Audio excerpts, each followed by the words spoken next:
Well, we got the win, but it is still very, very much all to play for. This is your instant match reaction to Aston Villa 2, Lille 1.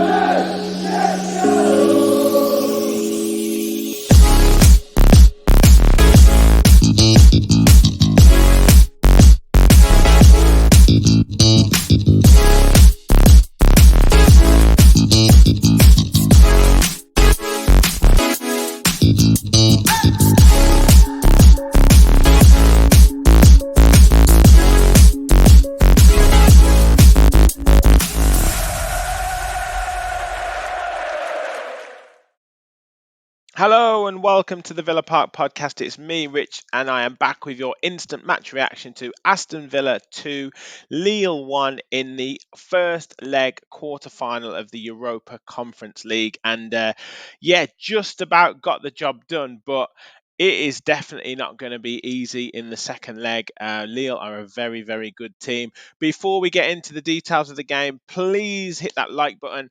Please hit that subscribe button if you are new to the channel. We have gone through the 3,600 barrier on the road to 4K. We want to hit that before the end of the season. So make sure you like, make sure you subscribe, and get your comments in below. Man of the match, your thoughts on today's game, and thoughts going into the second leg. So obviously, team started off.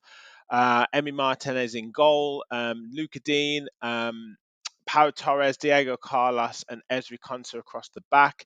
Yuri Tielemans and Douglas Luiz, Morgan Rogers and John McGinn ahead of them, and Leon Bailey and Ollie Watkins up front. So a strong attacking side. Obviously, Musa Diaby on the bench again, Zaniolo on the bench, Moreno on the bench, and Longley was ruled out. And obviously, we've got the more longer term injuries as well. But yeah, I thought it was an attacking side, and Villa, came out quite well.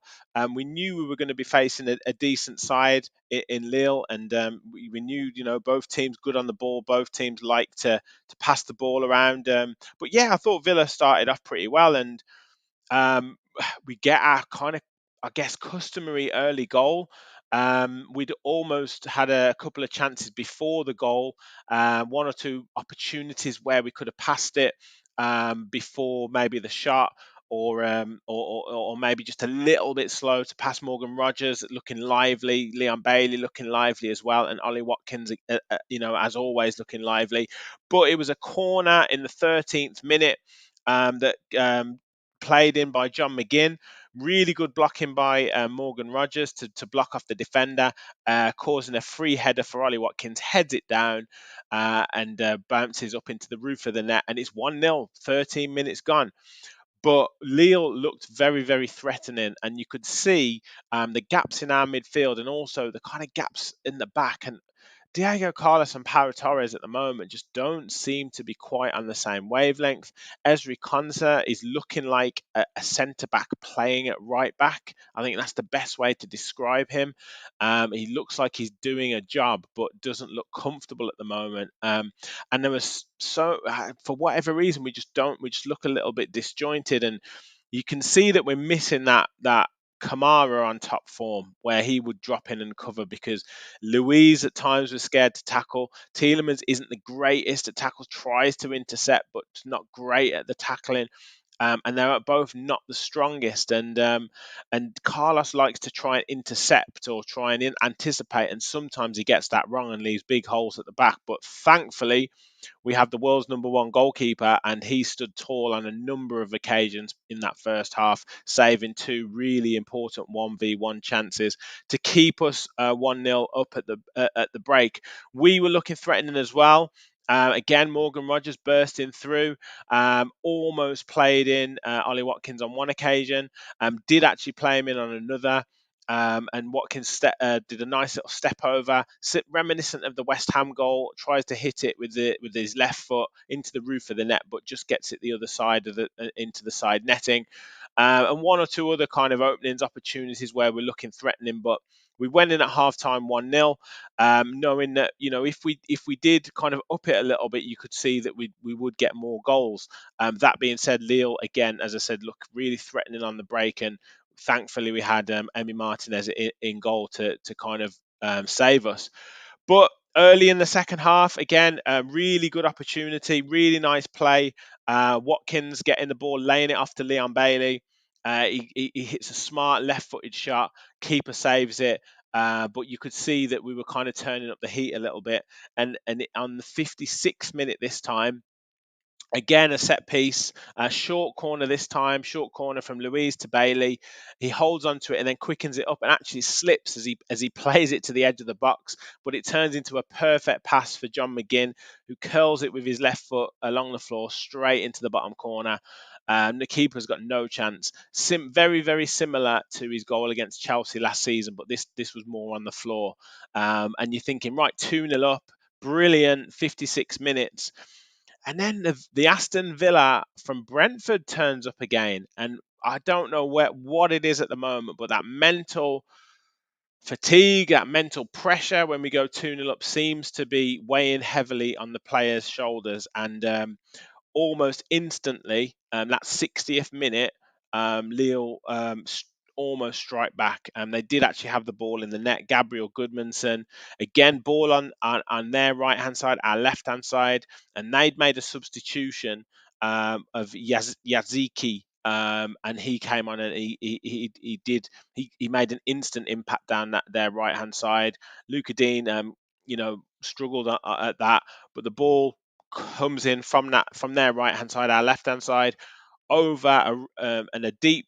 Well, it was meant to be a deep run beyond Ezri Konsa, and Goodmanson puts it in. Thankfully, he had strayed slightly offside. His big toe was just offside, and Villa survived another scare.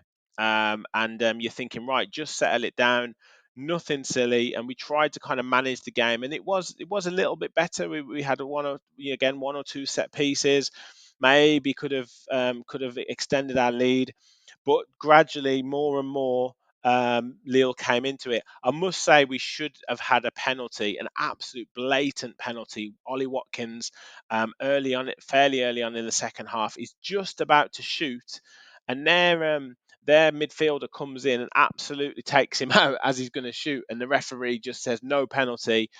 I don't know what VAR was doing on that occasion. I can't moan too much about VAR. Obviously, they looked at the offside and got that decision right, but that has to be a penalty. I'm sorry, but that has to be a penalty. But alas, it wasn't, and that could have been the game wrapped up. But it wasn't.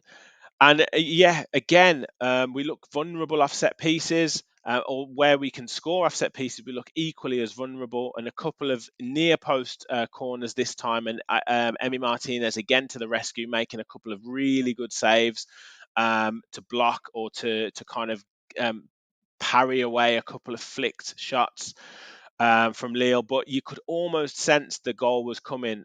We were kind of clinging on. Louise picks up a yellow card in the second half. Yuri Tielemans picks up a yellow card in the second half. We make the substitutions. We bring Moreno on. We bring Zaniolo on. We bring Diaby on. But we couldn't really get the ball to the forward players as much as we wanted to. And Lille really pressed us. And they scored off a corner on the 84th minute. A free header. I'm not sure where who should have been marking, whether it's Carlos, whether the player runs away from Louise, whether he runs away from Moreno, but absolute free header for Diakite, heads it into the bottom corner on the 84th minute, and you're thinking we are in real trouble here because the Villa of recent weeks has conceded in bunches, but we managed somehow to cling on to the game. There was another deflected effort that went just over the bar from that Greek player Yaziki. Again, really good player. He came on and really did change the game, but we survived that and maybe could have scored the third, another set piece, and it was a game of set pieces, to be honest. Really good ball in, and Diego Carlos just missed a header, and then Ezri Konsa maybe could have gambled a little bit more. All it needed was a touch, and it would have been 3-1. That would have been on about 90 minutes. But we've managed to see the game out, and we've taken a slender 2-1 lead into the second leg. But it is going to be tough. I think the benefits are we know we can score. We know that we can score against them. So they will definitely know that we are vulnerable at the moment. That midfield, I think he needs to play Eric Bonham. I think he needs a bit of more of a defensive-minded player in there. I would even consider switching the McGinn and Tielemans pivot. I don't think Tielemans is great in that deeper lying position, and for some reason McGinn isn't clicking in that position further forward. Yes, I know he scored, but giving the ball away a few times, not hold on to possession, looks a little bit rusty. We know what he's like when he's missed a few games. He needs games to get his rhythm back.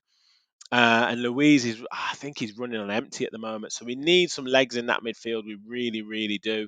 And Carlos at the moment he's just not reading the game as well as he should be. He's a bit casual at times. And then other times he's kind of bailing us out with last ditch tackles. And I don't like it when defenders have to make last ditch tackles because usually it's because they haven't read the game properly. And Concert at the moment, as I said, is playing like a centre back playing at right back. So we will look vulnerable next week. We really need to get that first goal. If we can get that first goal away from home, and then shut up shop, or obviously they will need to get 3 goals then to win the tie. I think we'll be all right, but it is certainly not going to be easy. And we were the only English team to win today. Liverpool getting thrashed 3-0 at home to Atalanta. Leverkusen beating West Ham 2-0. So this coefficient is not looking great. Obviously, we know Bayern Munich and Arsenal drew 2-2 last night. On Tuesday night. So we really need to get through and to secure this fifth spot because it is going to go right down to the wire. But yeah, great for Ollie Watkins scoring a goal. Great for McGinn scoring the goal. I mean, Watkins again, the goal contributions just keep mounting up. I think that might be 29 now this for the full season in all competitions. Leon Bailey with another assist, which is really good. He looks like he needs a little bit of a rest as well. So it's going to be interesting to see what Emery does for Sunday's game against Arsenal because I think he has to really now prioritise this Lille game ahead of this Arsenal game, and then we can attack the league games, against Bournemouth and Chelsea after that. But yeah, we'll see about that. For me, man of the match has to be Emi Martinez. I mean, 5 or 6 absolutely top class saves. I mean, the saves in the first half were unbelievable. So yeah, has to be Emi Martinez. He's kept us in that game. He's kept us in the lead. He's won us that game really. So for me, Emi Martinez. But yeah, decent performance from Watkins, and a couple of other decent performances.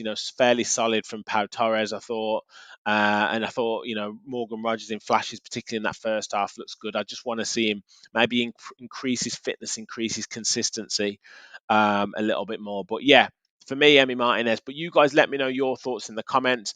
We're going to be back tomorrow for full match preview for Arsenal on Sundays for Sunday's game. So do make sure you check out that. I probably will do a bit of a transfer talk show as well because there's been a couple of links to some top players actually that we'll go through as well. So stay tuned to the channel.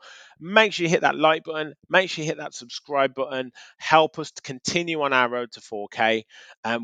We are massively in it. We're taking a lead across to Lille next week. We can definitely get through to this semi-final. So yeah, it is all to play for. Thank you for watching, and as always, remember, we'll follow the Villa.